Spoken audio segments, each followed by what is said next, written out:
aktif di dunia maya. Kalau di berita-berita nih mas, itu tuh banyak banget kata perbuatan melawan hukum. Perbuatan melawan hukum.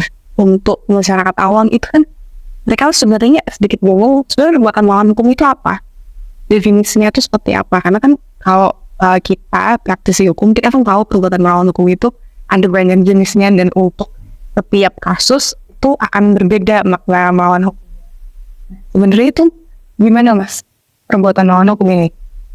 Oke, baik. Jadi kita harus memahami bahwa di Indonesia yang mengenal sistem civil law, hukum civil law, di mana semua hukum itu adalah undang-undang kan begitu. Jadi yang dimaksud dengan melawan hukum ya artinya melanggar atau melawan undang-undang atau bertentangan dengan undang-undang. Nah, jadi kalau kita membicarakan tentang perbuatan melawan hukum adalah perbuatan yang sebenarnya melawan undang-undang.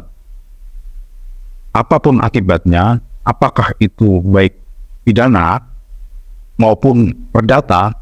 Jadi kalau kita bicara tentang perbuatan melawan hukum artinya ada hukum yang dilawan. Kalau di Indonesia artinya ada undang-undang yang dilawan, kan begitu. Jadi saya kira mudah untuk dikenali bahwa ketika perbuatan itu bertentangan dengan undang-undang, itu adalah perbuatan yang bersifat melawan hukum. Nah, di Indonesia ini tuh kan perbuatan melawan hukum ini tuh kan bisa diimplementasikan kepada pidana dan perdata. Betul. Nah, bedanya itu apa nih? Karena kan hukum pidana dan perdata, hukum acara pidana dan perdatanya pun tuh juga beda. Apakah ini akan mempengaruhi tentang konsep perbuatan melawan hukum pada pidana dan konsep melawan hukum pada perdata? Oke, baik. Jadi pertama yang harus kita pahami ketika kita bicara perbuatan melawan hukum, kemudian yang pertama dalam konteks pidana ya. Jadi yang dimaksud dengan perbuatan melawan hukum di dalam pidana itu adalah perbuatan yang bertentangan dengan undang-undang yang sudah ditetapkan. Nah, di dalam undang-undang itu ada juga yang disebutkan langsung perbuatan ini melawan hukum, secara melawan hukum. Artinya yang dilarang di dalam suatu pasal. Kan gitu. Jadi perbuatan ini sudah secara formil itu disebutkan. Ada juga yang tidak secara formil disebutkan, tetapi tetap saja dianggap sebagai perbuatan melawan hukum karena akibat, misalnya kan gitu. Ada akibat dari perbuatan tersebut adalah melawan kepentingan umum. Jadi ada perbuatan yang secara jelas disebutkan di dalam undang-undang, misalnya mengambil hak milik orang lain tanpa sepengetahuan pemiliknya. Nah, itu dianggap sebagai cara melawan hukum kan begitu, atau dengan kekerasan, itu secara melawan hukum. Ada juga perbuatan yang suatu perbuatan dia tidak melawan hukum, tetapi akibatnya itu yang kemudian merugikan orang lain di dalam suatu pasal pidana, misalnya penggelapan ya. Penggelapan dia ketika mengambil atau menguasai barang tersebut tidak secara melawan hukum, kan begitu. Tetapi melawan hukumnya adalah ketika dia mengalihkan barang atau benda atau uang untuk diri sendiri atau menguntungkan orang lain. Itu adalah melawan hukumnya di situ, bukan ketika dia mengambil barang. Jadi ada beberapa jenis ya perbuatan melawan hukum di dalam pidana itu, karena biasanya juga di dalam pasal-pasal di KUHP ataupun di undang-undang yang lain yang mengatur pidananya ada disebutkan cara melawan hukum. Misalnya korupsi ini secara melawan hukum, dia mengambil atau menyalahgunakan wewenang, karena di dalam peraturan sudah disebutkan peraturannya begini, dia tidak taati peraturan tersebut, mengambil keuntungan untuk diri sendiri atau orang lain, kemudian merugikan keuangan negara misal. Nah, itu kan korupsi. Jadi secara melawan hukum dia memperkaya diri sendiri, itu disebut dengan korupsi. Nah, jadi berarti kalau perbuatan melawan hukum di pidana itu ada beberapa pasal yang memang di dalam pasal itu langsung menyebutkan itu perbuatan melawan hukum. Ya, jadi biasanya akan ditulis dengan sengaja dan melawan hukum, kan gitu. Barang siapa dengan sengaja dan melakukan dan seterusnya. Jadi secara jelas dan secara gamblang ditulis kan begitu. Walaupun ada di pasal-pasal lain yang juga tidak ditulis, tapi tetap saja itu adalah perbuatan melawan hukum karena hukum di Indonesia adalah undang-undang. Jadi cara gampangnya begitu. Jadi semua hukum di Indonesia adalah hukum yang tertulis. Artinya ada undang-undang, ada peraturan di bawah dan seterusnya. Jadi ada hierarki Ada di perundang-undangan gitu. itu yang dilanggar kan sebenarnya. Ya, itu yang dilanggar atau bertentangan kan gitu. Nah, kalau perdata gimana nih? Nah, perdata ini tuh kan tidak semua hal di dalam perdata itu disebutkan ya sebagai pidana. Ya betul. Jadi kalau perdata, nah kita harus memahami bahwa unsur perbuatan melawan hukum di dalam perdata itu berhubungan dengan pribadi atau pihak tertentu.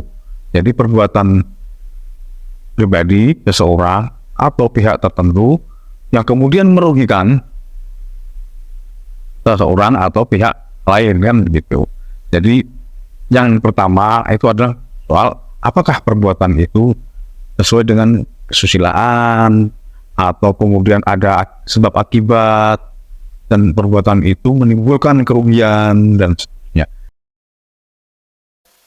Sebelum kita lanjutkan pembahasan selanjutnya, jika Anda ingin melakukan konsultasi hukum dengan kami, bisa datang ke kantor kami atau hubungi alamat email kami. Jadi selama perbuatan itu menimbulkan kerugian kepada pihak lain akibat dari perbuatan dia dan perbuatan itu bertentangan dengan kesusilaan, kemudian bahwa perbuatan itu melanggar hak dari pihak lain yang seharusnya itu ada memang haknya orang lain, kemudian dia melanggarnya, itu adalah perbuatan melawan hukum. Jadi perbuatan awalnya itu bukan perbuatan melawan hukum, tetapi karena kemudian ada sebab akibat memunculkan kerugian kepada pihak lain, maka itu adalah perbuatan melawan hukum. Contohnya begini, contohnya misalnya seseorang A itu membuat perjanjian kerjasama dengan pihak B.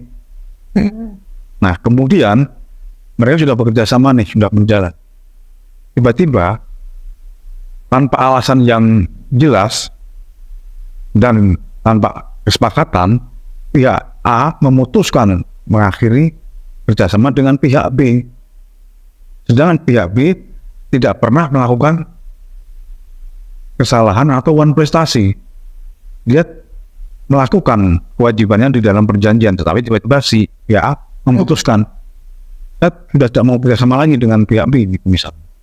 Nah itu adalah bisa dikategorikan sebagai perbuatan melawan hukum karena perbuatannya ini melanggar hak dari pihak lain, sedangkan pihak lain itu tidak melanggar hak dia, dan begitu. Berarti itu akibat dari perbuatan melawan hukum pidana dan perdata itu beda ya, Mas? Kalau pidana itu akibat perbuatan melawan hukumnya itu adalah pidana, kalau perdata itu saya asumsikan itu sebagai ganti kerugian ya? Ya, jadi kalau pidana artinya dia berhubungan dengan kepentingan umum kan. Nah kepentingan umum ini artinya apa? Bahwa yang dirugikan adalah negara, karena yang membuat undang-undang itu adalah negara. Maka karena negara yang dirugikan, maka negara kemudian menuntut kepada si pelanggar ini atau si pelawan hukum ini untuk dibawa ke pengadilan melalui proses penyidikan, penuntutan, kemudian sampai ke pengadilan. Nah hukumannya apa? Hukumannya pidana. Gitu. Hukumannya pidana karena dia sudah ada melanggar ketentuan yang ada di undang-undang pidana, yang ada unsur pidananya. Sudah ada jelas sanksinya di sana. Entah itu pidana kurungan atau pidana denda dan seterusnya. Beda dengan perdata. Nah, perdata karena yang dirugikan adalah pribadi, baik orang maupun badan hukum, maka si orang atau badan hukum yang merasa dirugikan haknya oleh orang lain atau badan hukum lain atau pihak lain, dia bisa menuntut ganti rugi melalui mekanisme hukum perdata, hukum acara perdata.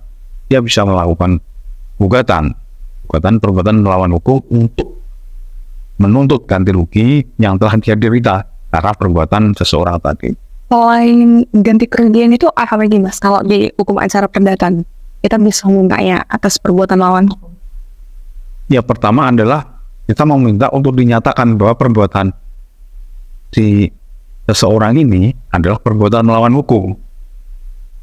baru kemudian meminta ganti kerugian karena perbuatan itu merugikan kan gitu. Nah, implikasinya apa secara hukum bahwa kemudian kalau memang belum pernah ada terjadi perkara yang sama, akan menjadi jurisprudensi bahwa oh ternyata perbuatan yang dilakukan si A ini adalah perbuatan melawan hukum. Jadi di kemudian hari orang akan menjadi paham, oh ternyata perbuatan yang seperti itu adalah perbuatan melawan hukum yang sejenis. Misalnya tadi memutuskan kontrak atau perjanjian kerjasama secara sepihak dan sewenang-wenang.